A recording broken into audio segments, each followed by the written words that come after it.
Olá, bom dia, boa tarde, boa noite. A aula de hoje a gente vai realizar a correção do Plano de Estudos Tutorado, volume 3, e essa é a semana 2. Então a gente vai falar sobre o sistema respiratório.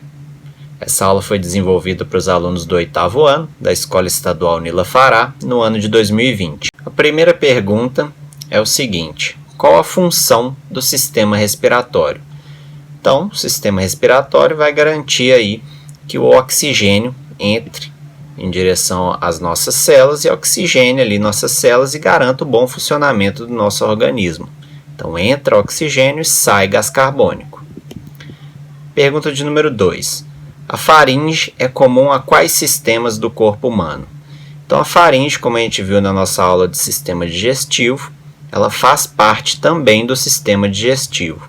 Então, ela é uma comunicação ali que as fossas nasais e que a boca faz com a faringe e na parte inferior com o esôfago e ali com a laringe. Pergunta de número 3.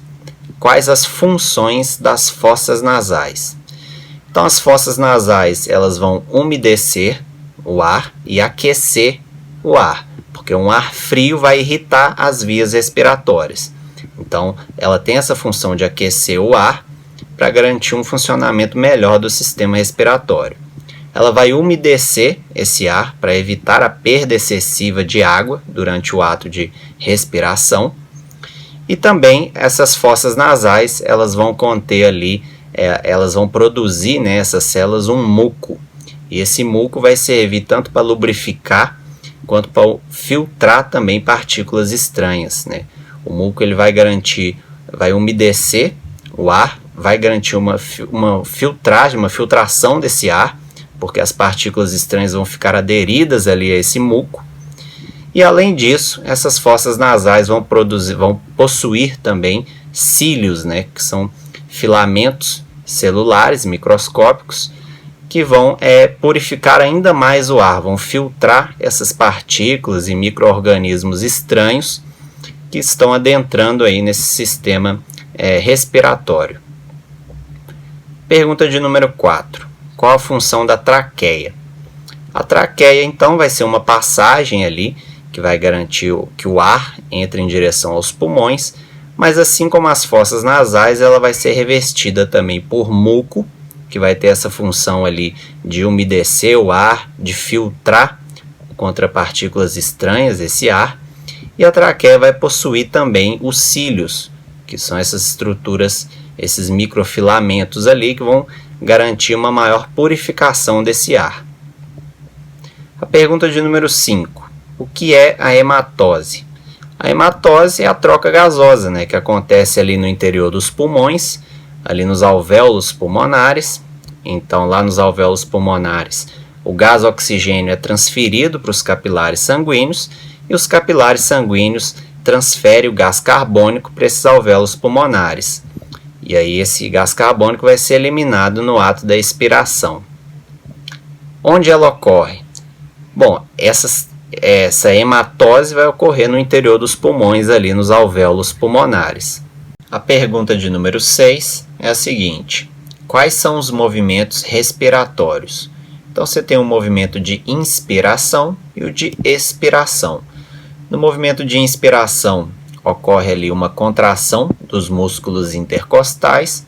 Dessa maneira, ocorre uma elevação das costelas, um aumento do volume da caixa torácica. O músculo diafragma ele vai contrair e vai tracionar os pulmões para baixo, então vai aumentar a superfície, ali, o volume pulmonar. Dessa maneira, a pressão interna nos pulmões vai ficar menor do que a pressão atmosférica, e aí o ar vai conseguir entrar para o interior dos pulmões.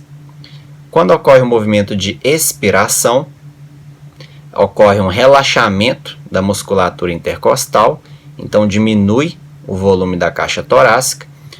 O músculo diafragma também vai relaxar, então isso vai diminuir o volume dos pulmões e, como resultado, a pressão interna dos pulmões fica maior que a pressão atmosférica. E aí, dessa maneira, permite a saída do ar dos nossos pulmões. A pergunta de número 7 fala o seguinte: os pulmões são órgãos esponjosos. formado por milhões de alvéolos pulmonares, que são os locais onde ocorre o processo de hematose. Esse órgão é revestido por uma membrana que recebe o nome de: letra A, diafragma? Não. Letra B, pericárdio? Não. Letra C, peritônio? Não. Letra D é a pleura, né? Os pulmões eles são revestidos internamente. Tem uma pleura interna, tem uma pleura externa, e aí entre essa pleura interna e externa tem um líquido pleural.